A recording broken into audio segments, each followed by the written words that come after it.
Everyone, আজ চলে গেছিলাম গোলবাড়ির বিখ্যাত কষা মাংস ট্রাই করতে। আর সেটার মিনি ব্লগ করবো না তা কি চলে? হ্যাঁ, তোমরা দেখেই নাও।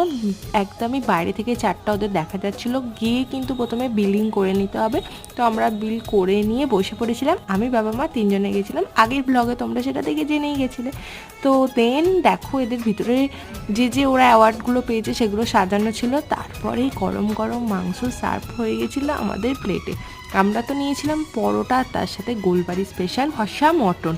তো যাই হোক, দেখে বুঝতেই পারছো কালারটা কতটা লোভনীয়, আর খেতেও দুর্দান্ত ছিল, এক কথায় অনবদ্য। তো যাই হোক, বসে পড়েছিলাম খেতে, আর পেঁয়াজ, মটন আর পরোটাটা একসাথে মেখে জমিয়ে মুখে পুঁততেই কি দারুণ খেতে। যাই হোক, তোমরা যারা ভাবছো যাবে, চলে যেও একদমই হাতিবাগান, তারপরে শ্যামবাজারে এই গোলবাড়ি বিখ্যাত কষা মাংসের দোকানটা। ওকে, চলো এখনকার জন্য টাটা।